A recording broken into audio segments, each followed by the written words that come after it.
네, 이제 오늘 부활주일입니다. 우리 함께 은혜 받는 귀한 시간 되시기를 바랍니다.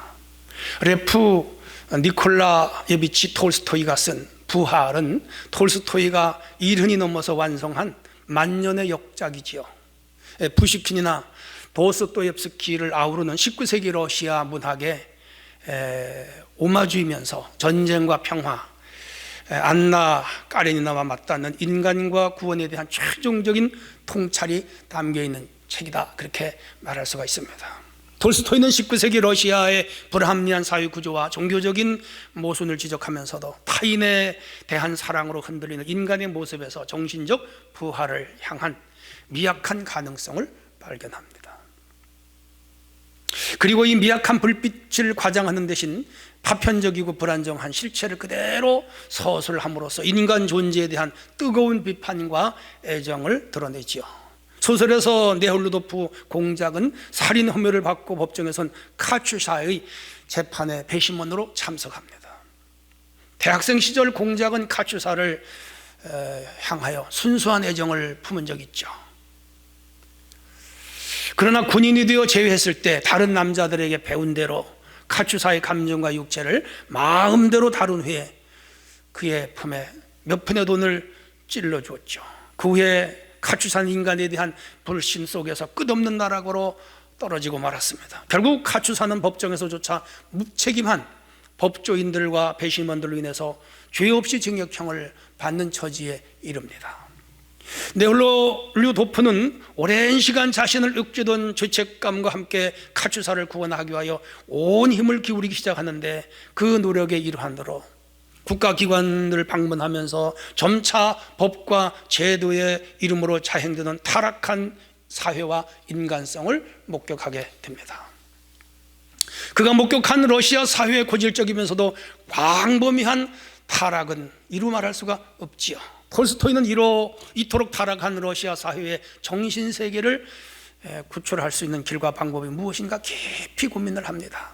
결국 그는 이 세상을 본연의 모습대로 부활시킬 수 있는 방법은 성경에서 말하는 사랑과 용서의 선한 영향력밖에는 없다, 결론을 내리고 그가 쓴 책이 부활입니다. 오늘은 부활주일이죠. 2020년 부활주일에 우리는 무엇을 한번 생각해야 될까요? 우리 모두 부활합시다라는 주제 속에서 타락한 인간이 어떻게 부활되는가를 한번 찾아가 보도록 하겠습니다. 첫째 주제입니다. 본연의 인간성이 부활해야 됩니다. 25절입니다. 나는 부활이요 생명이니 인간이 하나님의 손에 의하여 흙으로 빚어졌죠. 여섯째 날 하나님은 인간을 만드셨습니다. 근데 그 인간을 만드실 때 하나님 모양과 형상으로 만들었습니다. 인간이 하나님의 모양과 형상을 따라 만들어졌다는 말은 비물질적 부분을 일컫는 말입니다. 이는 동물 세계와 구분되는 개념이지요.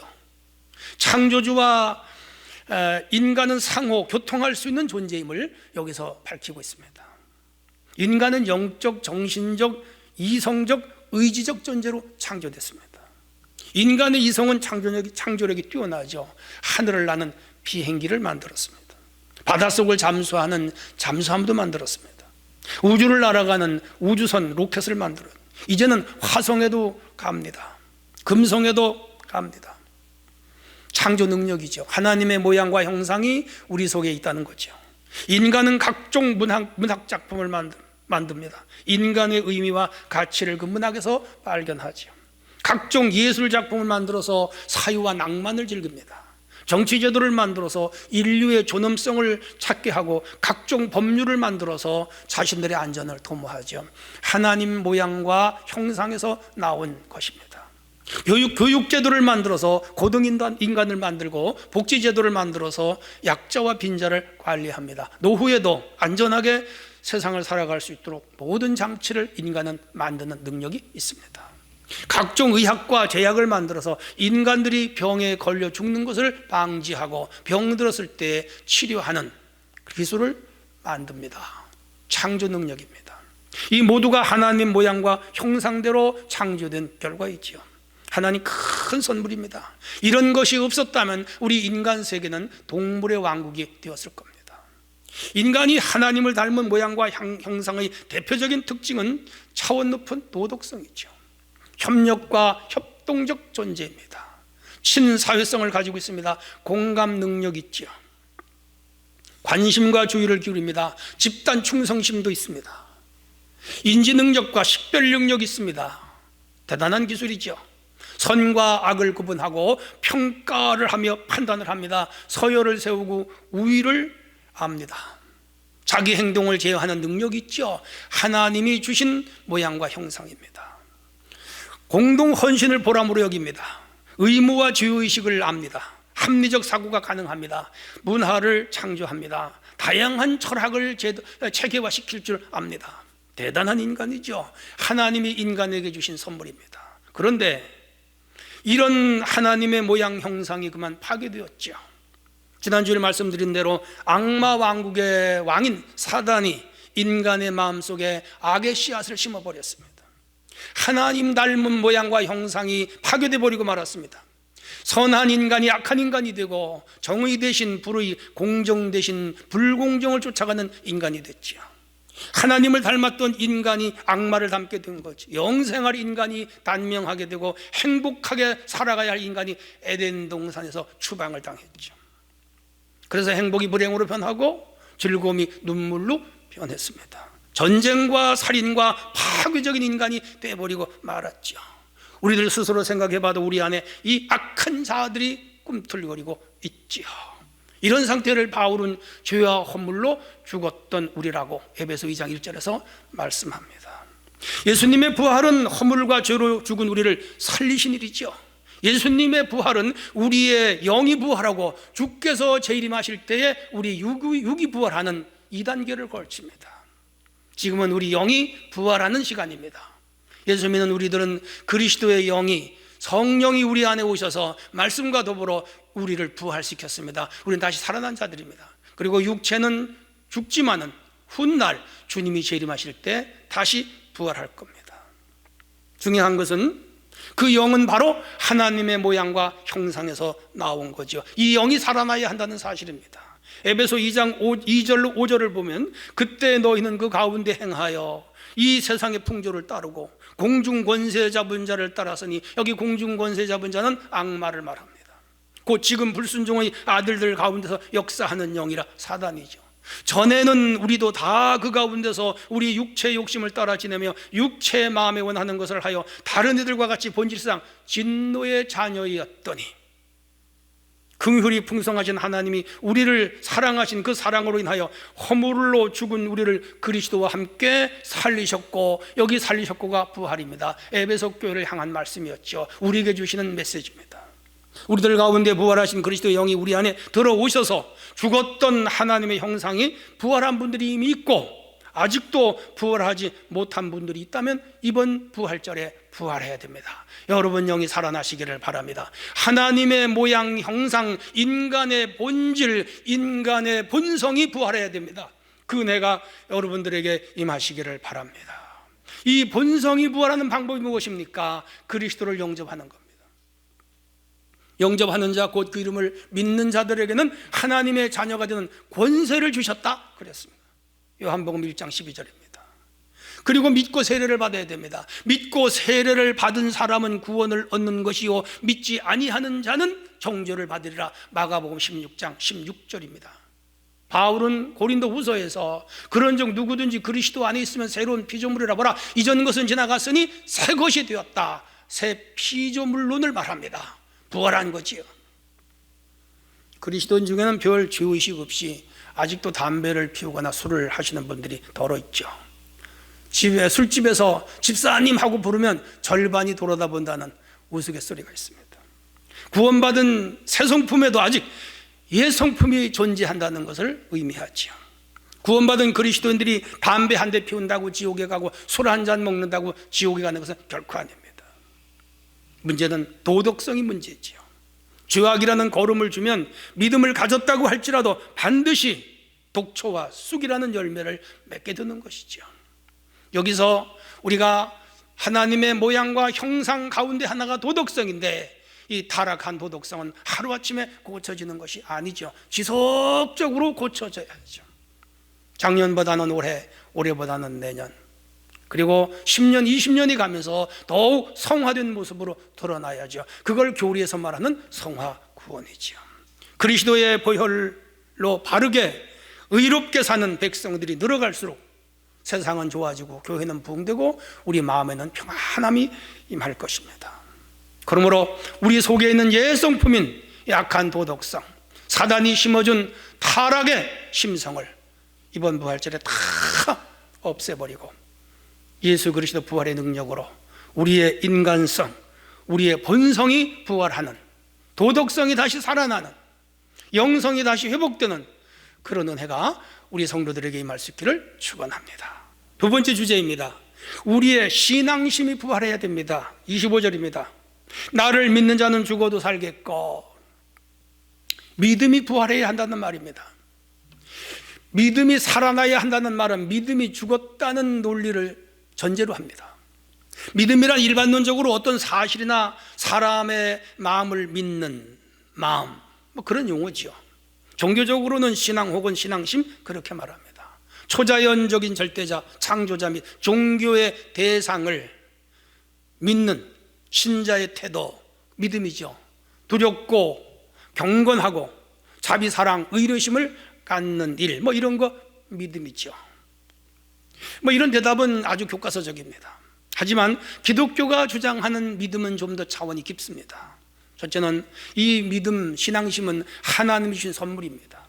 믿음은 선물이라 누구도 자랑치 못하게 하려 함이라 에베소 2장 9절에 나오죠. 믿음은 구원을 얻는 통로이며 열쇠이죠. 잘 아는 사실입니다. 믿음이 아니고는 천하 어떤 인간도 구원받을 다른 이름을 주신 적이 없다, 바울은 말했습니다. 미국에 가려면 비자 없으면 못 갑니다. 천국에 가려면 믿음 없이는 못 갑니다. 이런 등식이 성립이 되지요. 반드시 믿음이 있어야 됩니다.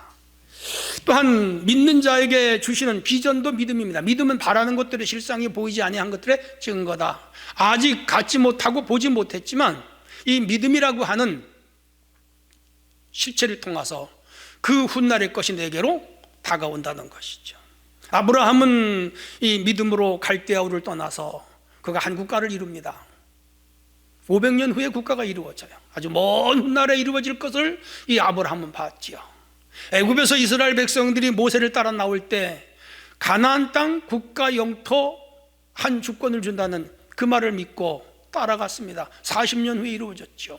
이게 바로 바라는 것들의 실상이고 보이지 않는 것들의 증거입니다. 여러분들은 지금 살아가면서 10년 후에, 20년 후에, 40년 후에 여러분의 미래에 일어날 것을 믿음의 눈으로 봐야 됩니다. 그게 믿음입니다.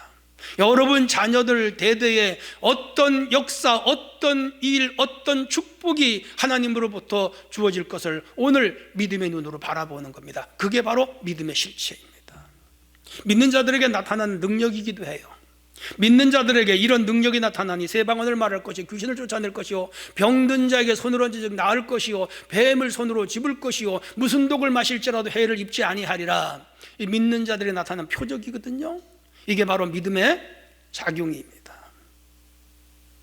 믿음은 말씀을 통해서 성장하죠. 그래서 믿음은 들음에서 나며 들음은 그리스도의 말씀으로 말미암았느니라 바울은 로마서 10장 10절에서 말씀합니다. 이런 것들이 믿음이에요. 근데 신앙생활을 오래 하는 가운데 이런 믿음들이 침체됐거나 죽어버렸어요. 이게 살아나야 돼요. 이걸 신앙심이라고 큰 용어로 정리할 수 있는데 살아나야 돼요. 이번 부활절에 우리 사랑하는 성도들이시여 이 믿음, 이 신앙심이 다시 부활하기를 바랍니다. 건강한 믿음의 4대 특징이 있습니다. 첫째가 성령 충만입니다. 여러분 건강하게 신앙생활을 하려면 성령 충만해야 됩니다. 두 번째는 말씀 중심의 삶입니다. 다른 이설들이 들어오면 안 돼요. 가설이 들어오면 안 돼요.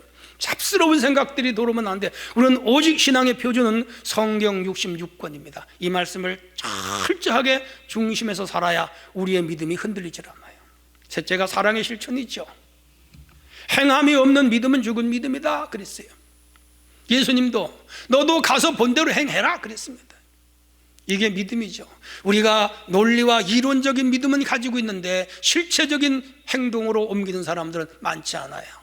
우리는 작은 것 하나라도 실천할 수 있는 그러한 행동 있는 믿음을 가져야 됩니다. 이번 부활절에 부활하시기를 바랍니다. 그리고 긍정적인 삶의 태도입니다. 이런 한 8가지의 조건을 잘 갖추면 건강한 신앙인이 됩니다. 우리 모두 이런 믿음을 가질 수 있기를 바랍니다. 할렐루야. 자, 중요한 것은 이번 부활절에 다 회복이 되고 다 정상이 되고 다 일어서는 그러한 성도가 되어야 됩니다. 다시 말하면 새 생명으로 회복이 되어야 된다, 그 말입니다. 믿음은 환경에 의해 큰 영향을 받습니다. 아브라함이 기근이 들었을 때 흔들렸잖아요. 애굽에 내려가서 흔들렸잖아요. 세상 권력 앞에서 흔들렸잖아요. 생명을 위협하는 대적 앞에서 그 믿음이 흔들렸잖아요. 인간적인 정의나 물질 앞에 아브라함이 흔들렸잖아요. 여러 번 흔들렸습니다. 아니, 믿음의 조상이라고 하는 믿음의 대명사적 인물이 이렇게 흔들렸다면, 환경에 흔들렸다면 우리들 믿음 두말할 것도 없지요. 지금 코로나19는 우리의 믿음을 흔들고 있습니다. 빼앗아가고 있는 거예요. 믿음을 약화시키는 거죠. 이것도 우리의 큰 시험입니다. 믿음을 바닥나게 하고 있습니다. 한없이 게을러지게 하고 있습니다. 예배당에 나오지 못하게 하는 시간이 벌써 1달 반이 넘었습니다. 마음대로 찬송도 못 부르고 마음대로 기도도 못하고 마음대로 설교도 못 듣습니다. 전화하면 목사님 보고 싶어요. 많은 분들이 그래요. 설교 듣고 싶어요. 나도 여러분들 보고 싶어요. 옆에 성도들과 앉아서 예배드리던 때가 얼마나 그리워요. 주일학교, 중고등부, 청년 함께 예배드리던 시간이 얼마나 귀하고 값진지 알았다고 그러는 분들이 많아요. 식당에서 같이 밥을 먹고 교제하던 그 시간이 얼마나 그리운지 몰라요. 코로나19는 사람들의 생명을 빼앗고 건강을 빼앗고 사회생활, 경제활동을 다 뺏어갈 뿐만 아니라 가장 소중한 우리의 믿음을 지금 뺏어가고 있습니다. 우리가 이런 상황일수록 더욱 믿음 생활을 굳게 해야 됩니다. 십자가 붙잡아야 됩니다. 주님께 소망을 둬야 됩니다. 하나님을 더 간절히 찾아야 됩니다. 사랑하는 성도 여러분, 신앙심이 부활하는 이번 부활절이 되시기를 바랍니다. 한편 이런 재앙, 코로나19와 같은 재앙은 마지막 때 일어나는 무서운 징조들입니다. 앞으로 이런 재앙은 더 많이 일어날 겁니다. 크게 일어날 것입니다. 각종 기근, 전쟁, 전염병, 천체 이상한 현상들이 일어날 겁니다. 바울은 디모데서에서 이거 밝히고 있어요. 들어보세요. 사람들은 자기를 사랑하며 돈을 사랑하며 자긍하며 교만하며 회방하며 부모를 거역하며 감사하지 아니하며 거룩하지 아니하며 무정하며 원통함을 풀지 아니하며 참소하며 절제하지 못하며 사나우며 선한 것을 좋아하지 아니하며 배반하며 팔며 조급하며 자고하며 쾌락을 사랑하기를 하나님보다도 사랑하며 경건의 모양은 있으나 경건의 능력은 부인하는 시대가 온다. 너희들은 이런 시대에서 이런 자들에게서 돌아서라. 이 말씀의 징조죠. 오늘 우리는 믿음이 부활해야 됩니다. 회복되어야 됩니다. 살아나야 됩니다. 우리 모두 부활하는 이번 2020년에 부활절이 되어질 수 있기를 주님의 이름으로 부탁합니다. 마지막 3번째 주제입니다. 예수님에 대한 우리의 사랑이 부활해야 됩니다. 35절로 36절입니다. 예수께서 눈물을 흘리시더라. 이에 유대인들이 말하되 보라 그를 어떻게 사랑하였는가 하며 그랬습니다. 본장은 죽은 나사로를 살린 장이죠. 예수님은 예루살렘에 올라오면 그 근교에 있는 나사로네 집에 자주 가셨어요. 나사로의 동생 마르다, 마리아 3남매가 살았어요. 아마 부모가 없는 고아로 여겨져요. 세 남매는 불쌍했어요. 그래서 예수님이 그들을 특별히 사랑했는지도 몰라요. 자, 그래서 이 3남매의 이야기는 복음서 여기저기 등장합니다. 하루 나사로가 죽었습니다. 병으로 죽었어요. 이때 예수님은 갈릴리에 계셨죠. 예수님에게 나사로가 죽어간다고 연락이 왔을 때 예수님이 시간을 지체했어요. 4일 만에 이 나사로의 집에 갔습니다. 예수님 없는 동안에 이 가정에 안타까운 불행이 닥친 거죠. 예수님이 가셔서 자초지종을 다 들으시고 나사로가 장사 지내진 무덤으로 가셨습니다. 그리고 예수님이 울으셨어요. 많이 울으셨어요. 그리고는 나사로를 향하여 나와라 외쳤지요. 놀라운 일이 났습니다. 수일을 걸친 나사로가 걸어 나왔죠. 본문을 보면 그리스도의 사랑이 나사로를 살렸고 그의 두 여동생에게는 큰 위로가 되었음을 발견할 수가 있습니다. 나사로를 살린 그 능력, 초자연적인 비밀, 아무도 행할 수 없는 신기한 이 사건은 그 능력 자체에 우리가 주안점을 두는 것이 아니라 그 나사로를 살린 예수님의 동기와 그 마음의 뜻이 무엇이냐? 사랑입니다. 인간을 사랑하시는 하나님의 사랑, 나사로 개인을 사랑하시는 예수님의 사랑이 죽은 사람을 살린 거죠. 많은 사람들이 저 예수님이 평소에도 나사로를 사랑했어 이렇게 여기 말하고 있는 겁니다. 그 주님의 사랑이 나사로를 죽음에서 살려낸 것입니다. 사람들은 부부간의 정이나 친구 혹은 애인과의 관계를 사랑의 정도로 평가하죠. 사랑이 깊으면 관계가 깊다, 사랑이 없으면 관계가 좋지 않다, 그렇게 말합니다. 우리가 주님을 사랑하는 척도도 마찬가지입니다. 주님을 따르고 믿는 신앙의 척도가 뭐냐? 사랑으로 결정됩니다. 주님을 사랑해야죠. 이번 부활절에 내가 지금까지 주님을 사랑했던 사랑보다 더 깊이 크게 사랑하는 그런 사랑의 신앙으로 부활됐으면 좋겠습니다. 너는 마음을 다하고 정성을 다하고 뜻을 다하고 힘을 다하고 목숨을 다하여 주님을 사랑하라.